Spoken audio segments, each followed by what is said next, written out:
Captain Jake Morrison stood on the bridge of the USS Defiance, watching the stars through the main screen. The massive battleship moved quietly through space in the Kepler sector. 3 years of war with the Zephyrian Empire had taught humanity to be careful. The aliens were stronger, faster, and had better weapons than humans. "Sir, we're coming up on the checkpoint," said navigator Lisa Grant from her station. She was young but smart, one of the best pilots in the human fleet. Her fingers moved over the controls as she checked their position. Jake nodded. "Good work, Lisa. Keep us steady." He looked around the bridge at his crew. Chief Engineer Tony Blake was checking system reports on his tablet. Weapons Officer Sam Parker watched his screens for any sign of enemy ships. These people trusted him to keep them alive. The war had been hard on everyone. The Zephyrians thought humans were weak and stupid. They had attacked human colonies without warning, destroying whole cities with their powerful ships. But humans fought back. They always fought back. "All clear ahead, Captain," reported Sam Parker. His voice was calm, but Jake could see the tension in his shoulders. Everyone was nervous in enemy space, even though their sensors showed nothing. The USS Defiance was humanity's newest battleship. It was big and strong, with the best weapons and shields humans could build. But compared to Zephyrian ships, it was still just a toy. The aliens had been traveling between stars for thousands of years, while humans had only left Earth recently. "Tony, how are our systems?" Jake asked his chief engineer. Tony Blake looked up from his tablet. He was older than the others, with gray hair and tired eyes. But he knew ships better than anyone. "Everything looks good, Captain. Engines running smooth, weapons ready, shields at full power." Jake felt better hearing that. The Defiance might not be as advanced as alien ships, but it was built by humans. That meant it was tough and could take damage. Human ships were built to keep fighting even when things went wrong. "Sir, I'm picking up something strange," Lisa said suddenly. She frowned at her controls. "The gravity readings are off. Like there's something big out there, but I can't see it." Jake moved to her station. "Show me." Lisa pointed to her screen. "Here and here. The readings say there should be ships, but there's nothing on visual or sensors." A cold feeling went through Jake's stomach. He had heard stories about Zephyrian cloaking technology, ships that could hide completely, invisible until they attacked. But intelligence said the aliens didn't use cloaking in this sector. "Sam, run a full sensor sweep," Jake ordered. "Maximum power." Sam's fingers flew over his controls. "Running sweep now, sir." The seconds felt like hours as they waited. Then Sam's face went pale. "Captain, I'm reading massive energy signatures. Multiple contacts, big ones. They're all around us." Before Jake could respond, the space around them exploded with light. 3 enormous Zephyrian dreadnoughts appeared from nowhere, their hulls black and deadly. Each ship was twice the size of the Defiance. "Red alert! All hands to battle stations!" Jake shouted. Alarms started ringing throughout the ship. The enemy ships opened fire immediately. Bright plasma beams shot out from their weapons, hitting the Defiance from 3 sides. The ship shook hard as the shields took the impact. Sparks flew from control panels as the power systems overloaded. "Shields down to 60%, Tony called out, fighting to stay in his chair as the ship rocked. "Return." "Fire!" Jake ordered. Sam launched everything they had. Human missiles and energy beams struck the alien ships, but their shields barely flickered. The Zephyrian weapons were too strong, and their defenses too good. Another wave of enemy fire hit them. This time, the plasma beams punched through the shields and struck the hull. Explosions echoed through the ship as armor plating melted under the alien weapons. "Hull breach on deck 7, someone shouted over the noise. "Shields failing," Tony reported. "We can't take much more of this." Jake grabbed his chair as the ship shook again. He could hear the metal groaning under the stress. The Defiance was a good ship, but it was outmatched. The Zephyrians had planned this perfectly. They had waited in invisible ships until the humans walked right into their trap. "Sir, we need to retreat," Lisa said. Fear was clear in her voice. Jake looked at the tactical display. The 3 alien dreadnoughts had them surrounded. There was no easy way out. and their weapons were barely scratching the enemy shields. This was exactly what the Zephyrians wanted. They expected humans to panic and surrender when faced with superior force. "Captain, incoming message from the lead alien ship," reported the communications officer. "Put it on screen." The face of a Zephyrian commander appeared. The alien looked like a tall, thin human, but with silver skin and black eyes. When it spoke, its voice was cold and emotionless. "Human vessel, you are surrounded and outmatched. Surrender now and your crew will be taken prisoner. Continue fighting, and you will all die." Jake stared at the alien commander. 3 years of war had shown him what Zephyrian prisoners could expect. They would be used as slaves or worse. His crew deserved better than that. "This is Captain Morrison of the USS Defiance," he said. "Here's my answer." He cut the communication and turned to his weapons officer. "Sam, target the lead ship, all weapons." "Sir, our weapons can't penetrate their shields," Sam said. "Then we'll have to get closer," Jake replied. He turned to Lisa. "Plot a course straight at them, full speed." Lisa stared at him. "Captain, that's suicide." Jake smiled grimly. "Maybe. But we're not going down without a fight. That's what makes us human." The crew looked at their captain with new respect. They were scared, but they trusted him. If Jake Morrison said they could win, then maybe they could. The Defiance turned toward the largest enemy ship and accelerated.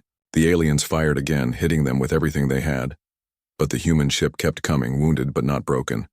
Jake gripped his chair as explosions rocked the bridge. Around him, his crew worked frantically to keep their ship fighting. They might be outgunned and outnumbered, but they weren't giving up. The battle was just beginning. The USS Defiance shook as another plasma blast hit its hull. Smoke filled the bridge as sparks flew from damaged control panels. Captain Jake Morrison held onto his chair, watching his ship take a beating from the 3 Zephyrian dreadnoughts. "Shields are gone," Tony Blake shouted from his engineering station. "We're taking direct hits to the armor." Jake could hear the metal screaming as the alien weapons tore into his ship. The Defiance was tough, but it couldn't take this punishment much longer. He needed to do something fast, or his crew would die. "Tony, what do we have left?" Jake asked. The chief engineer looked at his screens. His face was covered in sweat and dirt from a small explosion at his station. "Main engines are still good. Weapons are working, but barely. Life support is holding, but Captain, we're losing hull integrity on 3 decks. Jake thought quickly. The Zephyrians expected him to run or surrender. Their tactics were perfect for fighting other aliens who followed logical rules of war. But humans didn't always follow logic when they were desperate. "Lisa, can you get us to that asteroid field?" Jake pointed to the navigation screen where a cluster of rocks floated nearby. Lisa Grant looked at the display and shook her head. "Sir, those asteroids are too close together. No ship our size could navigate through them at combat speed." "What about at emergency speed?" Jake asked. Lisa's eyes widened. "Captain, that would be crazy. One mistake and we'd crash into a rock." "Better than getting blown apart out here," Jake said. "Plot the course." Meanwhile, Tony Blake was working on something at his station. His fingers moved fast over the controls as he rerouted power through the damaged ship. "Captain, I've got an idea. It's dangerous, but it might work." "Tell me," Jake said. "I can overload our fusion reactors in a controlled way. It would create an electromagnetic pulse like a giant lightning bolt. It might disrupt their systems." Sam Parker looked up from his weapons station. "But wouldn't that hurt our systems too?" Tony nodded. "Yeah, but our equipment is built differently. Human tech is rougher, less precise than alien stuff. We might survive it better than they would." Jake made his decision. "Do it. Lisa, as soon as Tony triggers the pulse, take us into those asteroids. Sam, keep firing everything we have." The 3 alien ships were closing in, their weapons charging for another devastating attack. The Zephyrian commander probably thought the battle was almost over. Human ships usually didn't last this long, against their dreadnoughts. "Ready, Captain," Tony said. His hand hovered over the control that would overload their reactors. "Now," Jake ordered. Tony triggered the overload. The Defiance's engine suddenly blazed brighter than a star. Energy poured through the ship's systems in ways they were never designed to handle. Then all that power exploded outward in a massive electromagnetic wave. The pulse hit the Zephyrian ships like an invisible hammer. Their smooth, precise systems couldn't handle the rough energy burst. Lights flickered on their hulls. Their weapons stopped firing. For a moment, the alien dreadnoughts went dark. "Go, go, go," Jake shouted. Lisa pushed the engines to maximum power and aimed for the asteroid field. The Defiance shot forward like a bullet, racing toward the cluster of rocks. Behind them, the alien ships were already recovering, their systems coming back. "Online. They're following us," Sam reported, "but they're being more careful." Jake smiled grimly. The Zephyrians were used to fighting in open space where their superior technology gave them every advantage. They didn't like close-quarters combat where skill mattered more than raw power. The Defiance plunged into the asteroid field. Lisa's hands flew over her controls, steering them between rocks the size of buildings. The ship's hull scraped against several asteroids but held together. "Incoming plasma fire," Sam warned. The alien weapons lit up the space around them, but the asteroids blocked most of the shots.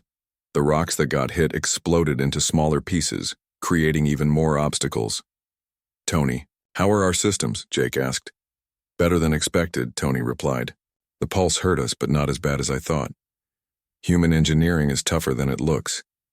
Lisa was sweating as she navigated through the deadly maze of rocks. "Captain, there's a larger asteroid ahead, big enough to hide behind." "Take us there," Jake ordered. The Defiance ducked behind a mountain-sized rock just as the alien ships reached the edge of the asteroid field. The Zephyrians slowed down, unwilling to risk their precious ships in the dangerous obstacle course. "Sir, I'm detecting something interesting," Sam said. He was studying his sensor readings. "Their shields work differently than ours. They're designed to stop energy weapons and missiles, but they might not handle solid objects as well." Jake raised an eyebrow. "You mean like asteroids?" "Exactly. If we could ram some rocks into them." "Lisa, can you use the asteroids as weapons?" Jake asked. Lisa looked at her navigation display. "Maybe. If I calculate the angles right, I could use our weapons to push asteroids toward them. Like shooting pool balls." "Do it," Jake said. Lisa targeted a medium-sized asteroid and Sam fired at it with their remaining weapons. The rock broke free from its orbit and tumbled toward the nearest alien ship. The Zephyrians tried to destroy it with their plasma cannons, but the asteroid was too big and moving too fast. The rock slammed into the dreadnought's shields. The alien barrier flickered and failed. The asteroid crashed into the ship's hull, tearing a huge hole in its side. "It worked!" Sam shouted. The other two alien ships opened fire on the asteroid field, trying to clear a path to the humans. But every rock they destroyed created 10 smaller ones, making the field even more dangerous. "Captain, the damaged ship is pulling back," Lisa reported, "but the other two are still coming." Jake watched the tactical display. His plan was working, but they were still outnumbered. The Defiance was hurt and running out of ammunition. They needed help, and they needed it soon. "Sir, I'm picking up new contacts on long-range sensors," Sam said suddenly. "Multiple human ships heading this way fast." Jake felt hope for the first time since the battle started. "How many?" "At least 6 ships, maybe more. Looks like Admiral Kate Sullivan's task force." Jake smiled. Kate Sullivan was one of the best commanders in the human fleet. If anyone could turn this battle around, it was her. "Send a message to Admiral Sullivan," Jake ordered. "Tell her we've got 3 Zephyrian dreadnoughts trapped in an asteroid field, and we've learned how to hurt them. The alien ships were still trying to reach them, but they were being more careful now. They had learned to respect human unpredictability. That was their first mistake. The battle was far from over." Admiral Kate Sullivan's voice crackled through the communication system of the USS Defiance. "Jake, what's your status?" Captain Jake Morrison looked around his damaged bridge. Smoke still drifted from broken control panels, and his crew was working frantically to keep their systems running. But they were alive, and they had learned something important about fighting the Zephyrians. "We're hurt but fighting," Jake replied. "Kate, these alien ships have a weakness. Their shields can't handle solid impacts as well as energy weapons. Understood, Admiral Sullivan said. We're coming in fast with 6 ships. Hold your position. Through the main screen, Jake could see the 2 remaining Zephyrian dreadnoughts moving carefully through the asteroid field. The 3rd ship was limping away, trailing atmosphere and debris from the hole the asteroid had punched in its hull. Sir, the Admiral's ships are dropping out of hyperspace, reported Sam Parker from his weapons station. 6 human warships appeared in a flash of light. The USS Vengeance led the formation, with Admiral Sullivan commanding from its bridge. The other ships spread out in attack formation, their weapons already charging. The Zephyrian commander seemed surprised by the human reinforcements. His ships had been hunting one damaged battleship, not fighting a full fleet battle. But the aliens quickly adapted, turning their remaining dreadnoughts to face the new threat. All ships, this is Admiral Sullivan, came the broadcast on all frequencies. We're going to show these aliens what happens when they mess with humanity. Follow the Defiance's lead and use the asteroids as weapons. The battle erupted across the entire asteroid field. The human fleet split into 2 groups, one attacking each alien dreadnought. Plasma beams and missile trails lit up space as both sides unleashed everything they had. But this time the fight was different. Instead of trying to match the aliens' superior firepower, the humans used the environment against them. Ship after ship followed the Defiance's example, using their weapons to launch asteroids at the enemy vessels. Lisa, can you get us back into the fight? Jake asked his navigator. Lisa Grant was already plotting a course. Yes, sir. I can use these rocks to hide our approach. The Defiance came out from behind its shelter like a predator hunting prey. The ship was scarred and smoking, but it was still dangerous. Tony Blake had managed to restore most of their systems using spare parts and pure determination. Tony, what's our weapon status? Jake asked. We've got about 60% firepower left, the chief engineer reported. But I've made some modifications. Our missiles now have rock-penetrating warheads. Should punch right through their shields. Jake smiled. Human engineers were the best in the galaxy at making something from nothing. They could fix anything with spare parts and clever thinking. Sam, target the nearest dreadnought. Let's finish what we started. The damaged Zephyrian ship was trying to escape the asteroid field, but Admiral Sullivan's ships had surrounded it. The alien vessel was taking hits from 3 directions, its shields flickering under the constant assault. Firing modified missiles, Sam announced. The Defiance's weapons launched a spread of 6 missiles, each one designed to penetrate alien shielding. The Zephyrians tried to shoot them down, but the missiles were small and fast. 4 of them got through, exploding against the dreadnought's hull. Direct hits, Sam shouted. Their rear shields are down. Admiral Sullivan's ships pressed their attack. The USS Vengeance and 2 destroyers concentrated their fire on the damaged section.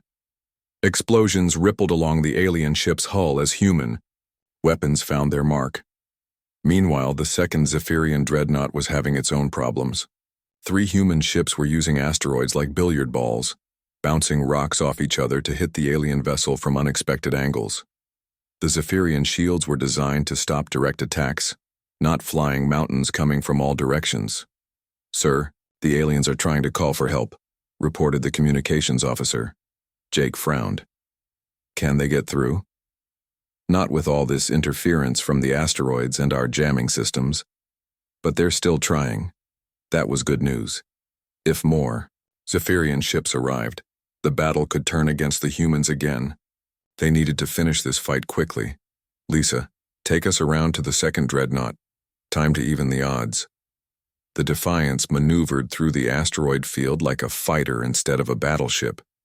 Lisa had learned to use the rocks as stepping, stones bouncing the ship's gravity field off them to change direction quickly. It was a technique no alien pilot would think to try.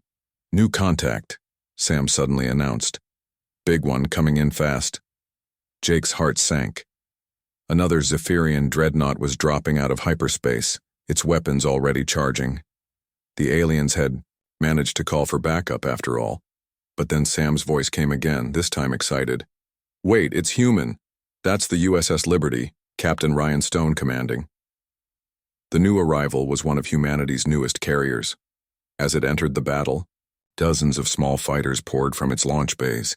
The pilots were young and aggressive, ready to prove themselves against the alien enemy. "This is Captain Stone," came the broadcast. "Sorry we're late to the party. What do you need us to do?" Admiral Sullivan's voice answered immediately. "Ryan, coordinate with Captain Morrison.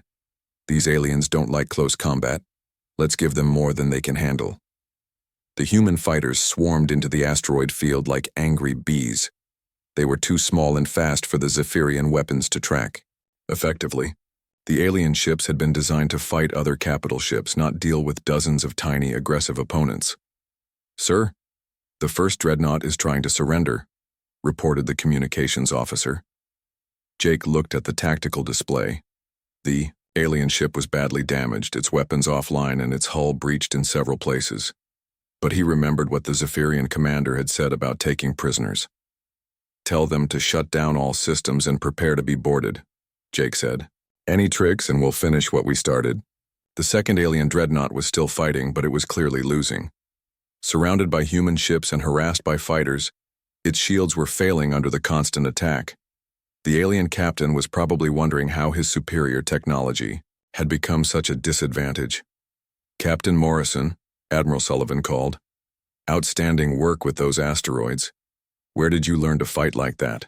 Jake smiled as he watched another rock slam into the alien ship. "You pick things up when you're desperate, Admiral. These aliens are used to fighting by the book, but humans don't always follow the rules." The battle was turning into a rout. The Zephyrians had expected an easy victory against inferior opponents. Instead, they found themselves outfought and outthought by humans who refused to give up. "Sir, the second dreadnought is also requesting surrender," Sam reported. Jake nodded. "Same terms. Complete shutdown and prepare for boarding."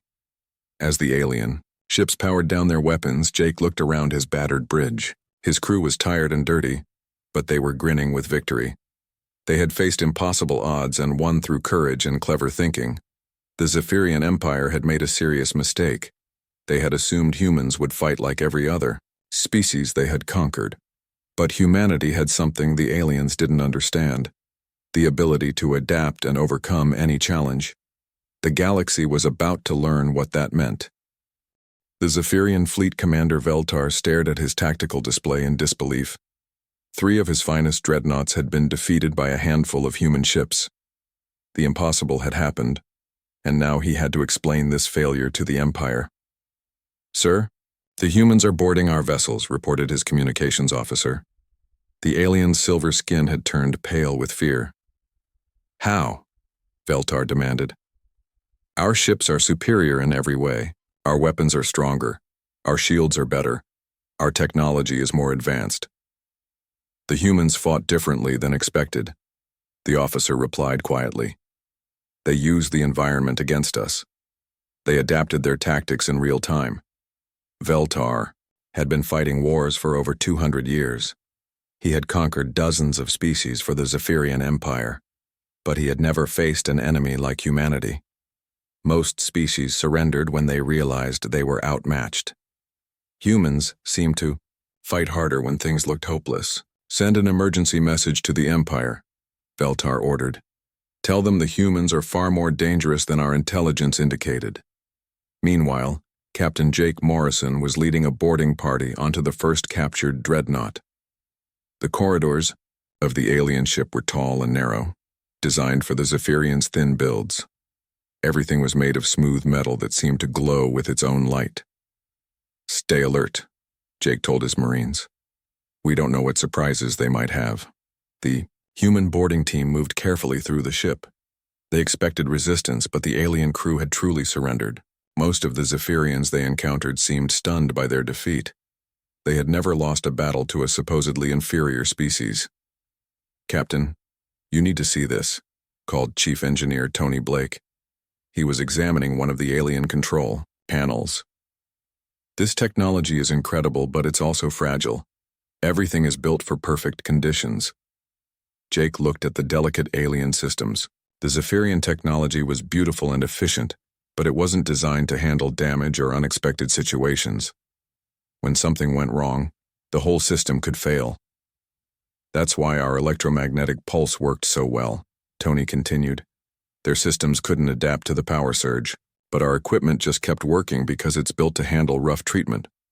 Back on the USS Defiance, Admiral Kate Sullivan was coordinating the capture of the alien ships. The second dreadnought had also surrendered after seeing what happened. To its companion, the human fleet now controlled some of the most advanced warships in the galaxy. "Jake, we need to talk," Admiral Sullivan said over the communication system. "This victory is bigger than just one battle." "What do you mean?" Jake asked. "Word is already spreading through the galaxy. The Zephyrian Empire lost 3 dreadnoughts to human forces. Other species are going to hear about this." Jake understood. The Zephyrians had built their empire on fear and the belief that they were unbeatable. If other aliens learned that humans could defeat them, everything would change. On the bridge of his flagship, Fleet Commander Veltar was receiving reports from across Zephyrian space. The news of the defeat was spreading faster than he could control it. Subject species that had been quiet for decades were suddenly asking questions about Zephyrian strength. "Sir, we're receiving reports of unrest on 6 worlds," his intelligence officer reported. "The Corvin system is questioning their tribute payments. The Nexus colonies are demanding independence." Veltar closed his eyes. The Empire's control was based on the idea that resistance was hopeless. If species believed they could fight and win, the entire structure would collapse. "How many ships do we have available?" he asked. 12 dreadnoughts in this sector, but they're spread across multiple systems. It would take days to gather them into a single fleet. Veltar made a decision that would haunt him. "Send them all. Every ship we have. The humans must be crushed before this rebellion spreads." Back in the asteroid field, the human fleet was celebrating their victory. But Jake Morrison wasn't relaxing. He was studying the captured alien technology with Tony. "Blake and the other engineers? Look at this," Tony said, pointing to a section of the alien ship's computer. "They've got detailed maps of our space, our colonies, everything. They've been planning this war for years." Jake felt cold. "What else does it say?" Tony scrolled through the data. "There are references to something called Final Solution Protocol. It looks like they were planning to wipe out all human colonies once they captured our main fleet." "How many ships?" Jake asked. "According to this, they have over 50 dreadnoughts in this sector alone. We just fought a small advance force." Jake immediately contacted Admiral Sullivan. "Kate, we need to talk privately. The situation is worse than we thought." When he explained what they had found, Admiral Sullivan was quiet for a long moment. "Jake, if they send their full fleet against us, we can't win. Not in a straight fight." "Then we don't fight straight," Jake replied. "We've learned how to beat them in small numbers. Maybe we can use that knowledge on a larger scale." Admiral Sullivan began forming a plan. "We need to contact Earth Command immediately. Every human ship in the sector needs to know what we've learned about fighting these aliens." Over the next few hours, the captured alien ships provided a treasure trove of information. Human engineers discovered how the Zephyrian cloaking devices worked. They learned about alien shield frequencies and weapon designs. Most importantly, they found the location of the main Zephyrian fleet. "Sir, we're detecting multiple hyperspace signatures," reported Sam Parker. "Large ships heading this way." Jake looked at the sensor readings. 12 massive contacts were approaching their position. The Zephyrians were sending everything they had. "Admiral Sullivan, we need to move," Jake called. "They're coming with everything." "Agreed," Sullivan replied. "All ships prepare to withdraw. We'll make our stand at the Titan defense grid." The human fleet began moving toward friendly space, but they weren't running in panic. They were withdrawing to ground of their choosing, where they could use every advantage they had learned. "Tony, can we get any useful information from these captured ships?" Jake asked. "Already working on it," Tony replied. "I'm downloading everything I can, their tactical databases, ship specifications, fleet movements. This intelligence could win the war." As the human ships jumped to hyperspace, Jake looked back at the asteroid field where they had won their impossible victory. The Zephyrians thought they understood warfare, but they had never fought humans before. The aliens were about to learn that defeating humanity required more than superior technology. It required understanding an enemy that refused to give up, no matter how bad things looked. Fleet Commander Veltar arrived at the battlefield to find empty space and debris from his destroyed ships. The humans had escaped, but they had left a message for him. Written across the hull of an abandoned asteroid was a simple phrase in human language: "We were here." The war was far from over. In fact, it was just beginning. But now the Zephyrians knew they were fighting an enemy unlike any they had faced before. An enemy that turned disadvantages into advantages and made the impossible look easy. The Empire was about to face its greatest challenge. The Titan defense grid was humanity's strongest fortress.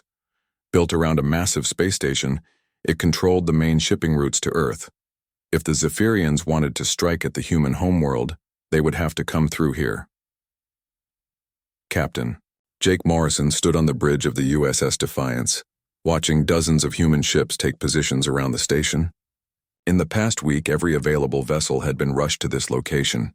Battleships, cruisers, destroyers, and even converted cargo ships armed with whatever weapons could be found. "Final count, Admiral?" Jake asked over the communication system. Admiral Kate Sullivan's voice came back from the USS Vengeance. 43 combat ships plus the station's defenses. Not enough to match their firepower, but hopefully enough for what we're planning. Jake nodded. The captured Zephyrian intelligence had revealed the alien battle plan. 60 dreadnoughts were coming, led by Fleet Commander Veltar himself.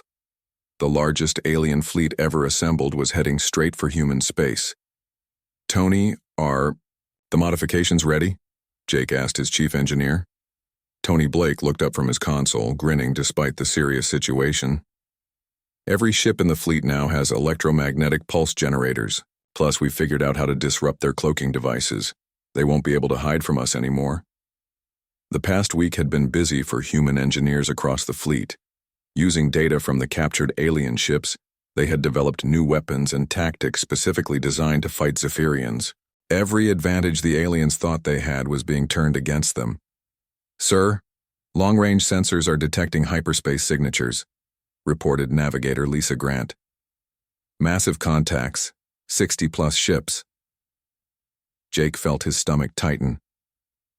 This was it, the moment that would decide whether humanity survived or became another conquered species in the Zephyrian Empire. "All ships, this is Admiral Sullivan," came the fleet-wide broadcast. "Remember what we learned in the asteroid field. These aliens are used to winning through superior technology. We're going to beat them with superior thinking, the Zephyrian." Fleet dropped out of hyperspace in perfect formation. 60 enormous dreadnoughts arranged in a geometric pattern that looked like death itself. Each ship was larger and more powerful than anything humanity had ever built. Fleet Commander Veltar stood on his flagship's bridge, confident in his overwhelming advantage. The humans had 43 ships against his 60. Even if they fought better than expected, the numbers were too great to overcome. "Begin the attack," Veltar ordered. "Destroy them all." The alien fleet advanced like a wall of destruction. Their weapons began charging, preparing to unleash enough firepower to vaporize the human fleet. But something unexpected happened. "Sir, our sensors are being jammed," reported the Zephyrian sensor officer. "We're getting false readings from the human positions." Veltar frowned. "Impossible.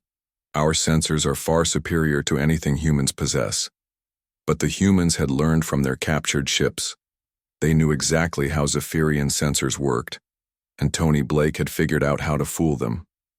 What looked like 43 human ships was actually a mix of real vessels and clever decoys. "Admiral, they're targeting our false positions," Jake reported to Admiral Sullivan. "Perfect.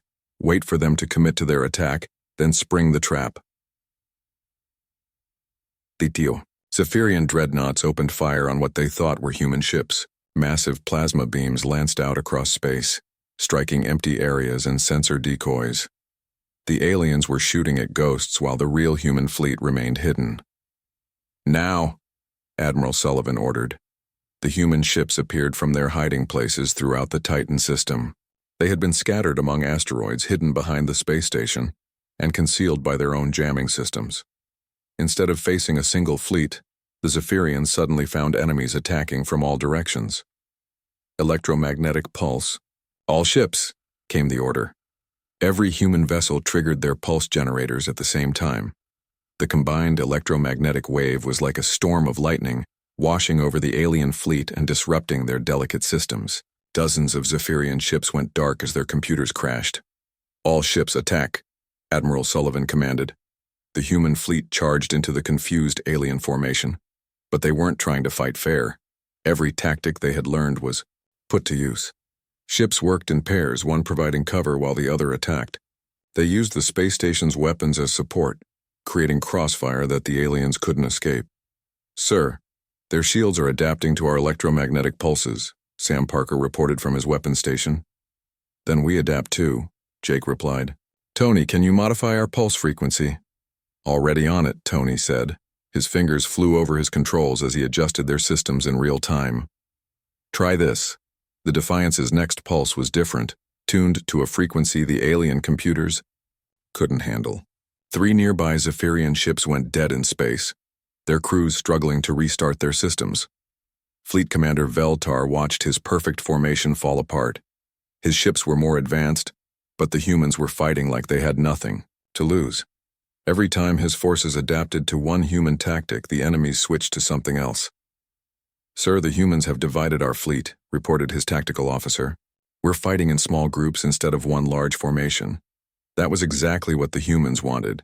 In small fights, technology mattered less than skill and determination, and humans had plenty of both. Captain Morrison, enemy flagship is breaking through toward the station, Admiral Sullivan warned. Jake saw Veltar's massive command ship heading for the Titan defense grid.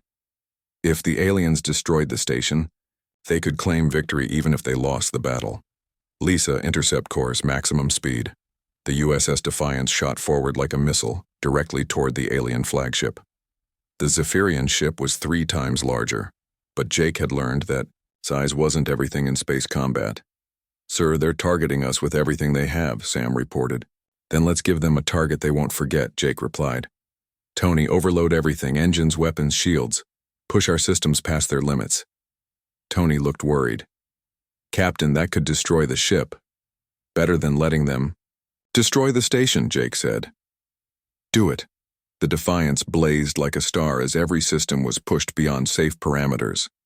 The ship accelerated faster than it was designed to go, its weapons charging to dangerous levels. It was exactly the kind of reckless tactic no alien commander would expect. The human battleship slammed into the alien flagship's shields at incredible speed. The impact sent shockwaves through both ships, but the Defiance kept going. Its reinforced hull, built to take punishment, punched through the alien barrier and struck the enemy vessel directly. Both ships spun away from each other, damaged but still fighting. The alien flagship's perfect hull was cracked and bleeding atmosphere. The Defiance looked like it had been through a blender, but its crew was still alive and its weapons still worked. This is for every human colony you destroyed, Jake said as he ordered Sam to fire everything they had left. The final barrage of human weapons struck the alien flagship's damaged hull. Explosions rippled along its length as vital systems failed. Fleet Commander Veltar's perfect ship was dying around him. Across the battlefield, the tide had turned. The human fleet's unconventional tactics had broken the Zephyrian formation. Alien ships were surrendering or retreating, their commanders finally understanding that they had underestimated humanity. All Zephyrian vessels, this is Admiral Sullivan, came the broadcast on all frequencies. You are surrounded and outmatched. Surrender now and your crews will be treated according to the laws of war. Fleet Commander Veltar looked around his ruined bridge.